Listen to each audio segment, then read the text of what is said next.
Hello everyone, welcome back to my YouTube channel. आप सभी का मेरे यूट्यूब चैनल पे स्वागत है। तो दोस्तों, हम बात करने वाले हैं रंगीला फैमिली, टोनम और दहेज बाबू के बारे में। सबसे पहले बात करेंगे रंगीला फैमिली की, जो कि कावड़ यात्रा पे निकल चुके हैं एसी वाली कार में बैठकर। आप लोगों ने इनका वीडियो तो देख ही लिया होगा। एक चीज आप लोग बताइएगा, जो कभी भी कावड़ यात्रा निकाले हैं या जिनके परिवार में कोई भी बोल बम में गया होगा, तो आप लोगों को पता होगा कि जो वो लकड़ी सा होता है कावड़, उसे अपने शोल्डर पे मतलब ऐसे कंधे पर रखना होता है और उसको साथ में लेकर जाना पड़ता है। पैदल चलना होता है, या तो अगर आप कार से जाते हैं किसी दूर दर्शन करने, तो आपको वहां पहुंचने के बाद उसको खरीदना चाहिए।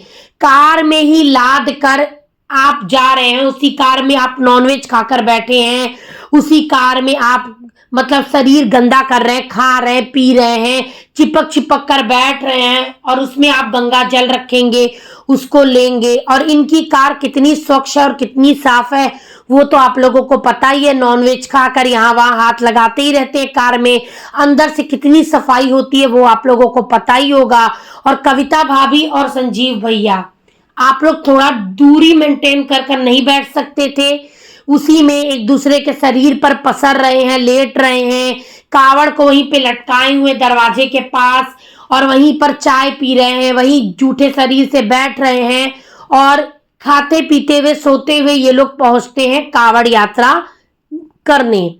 सबसे बड़ी बात यह है कि जब आप यात्रा पे निकलते हैं तो थोड़ा कष्ट झेलना पड़ता है, निंद्रा को त्यागनी होती है, भगवान का भजन गाते हुए रास्ते में जाना पड़ता है। पर ये लोग पेट भर के 8-8 रोटी खा रहे हैं, 7-7 रोटी खा रहे हैं, 4-4 5-5 बार चाय पी रहे हैं, नाश्ता कर रहे हैं। तो क्या फायदा है, क्या कष्ट आप लोग अपने शरीर को दे रहे हैं कावड़ यात्रा निकालते समय। डांसर सनातन है, फगुनिया है, वो लोग भी गए हैं, देखिए पैदल गए हैं, किस तरीके से वो लोग रुकते हुए अपने शरीर को कष्ट देते हुए गए हैं।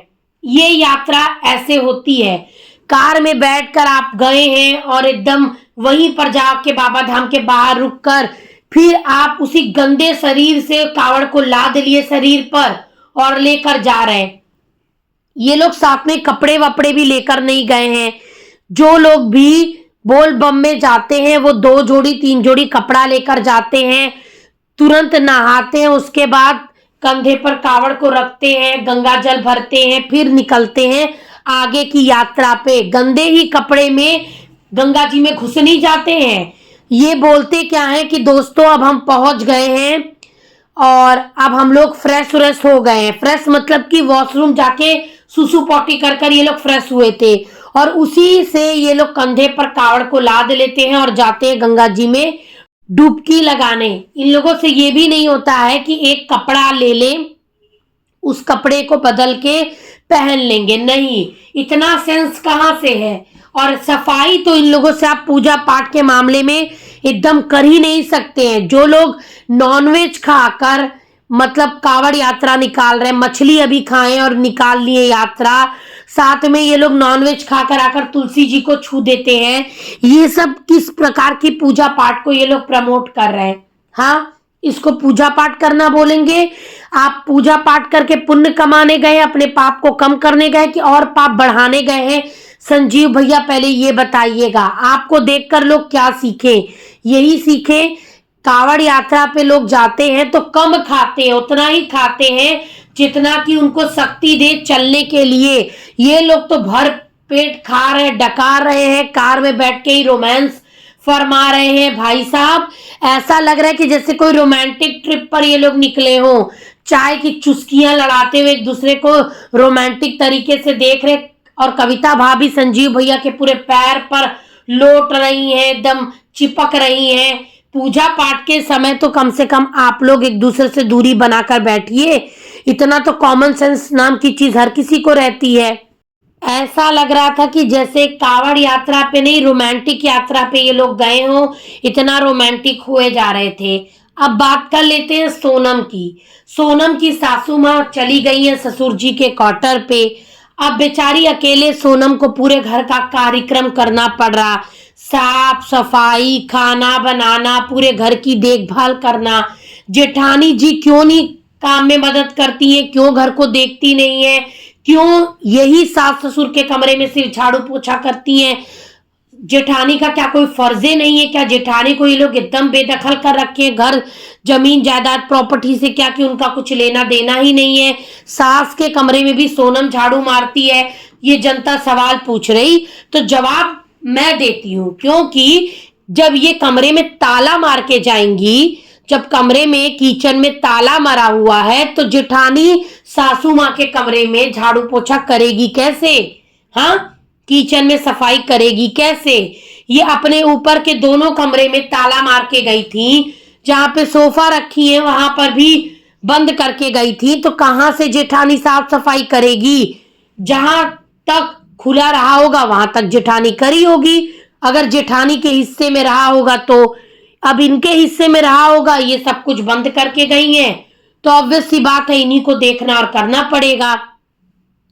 उसके बाद साफ सफाई करने के बाद सोनम पूजा पाठ करती है, और पूजा पाठ कर कर ये लोग खाना खाते हैं।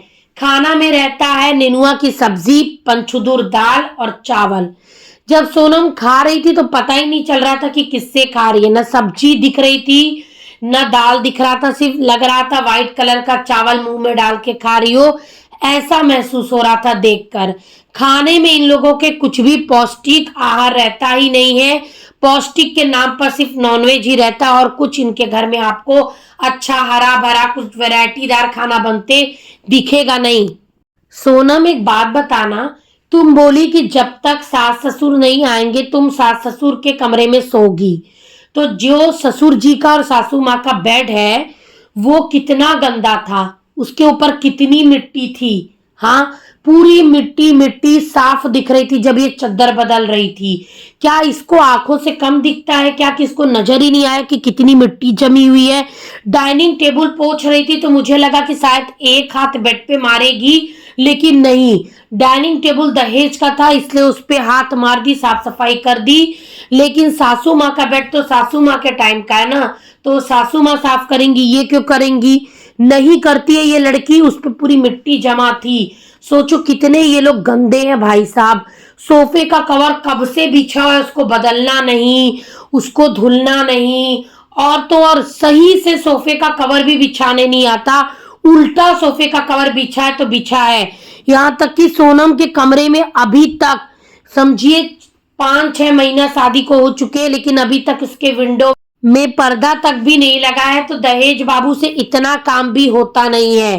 खेत में दहेज बाबू सोनम के साथ जाते हैं घूमने के लिए, और वहां पर भी अपना पोपट कर देते हैं, फिसल कर गिरते गिरते बचते हैं। वो तो सोनम बचा लेती है, वरना दहेज बाबू एक तो वैसे ही हैंडसम थे, अपना चेहरा ही खराब कर लेते। आगे आगे चल रहे थे लेकिन आसमान में ताक कर बात कर रहे थे, तो गिरते गिरते बचे। दलदल जैसा वहां की पूरी मिट्टी हुई थी, इसलिए इनका पैर स्लिप होते बचा। सोनम थी पीछे तो एकदम इनको कवर कर ली, और वहां पे सोनम की हंसी छूट गई थी। दहेज बाबू को सोचो अंदर से कितना गुस्सा आया होगा, एक तो मैं गिर रहा था और ऊपर से टोनमिया हंस दी। इतना हंसी आया जब दहेज बाबू को गिरने वाला सीन आया ना, सोनम की छोड़ो हम लोगों की हंसी छूट गई थी ये सब देखकर, बेचारे दहेज बाबू।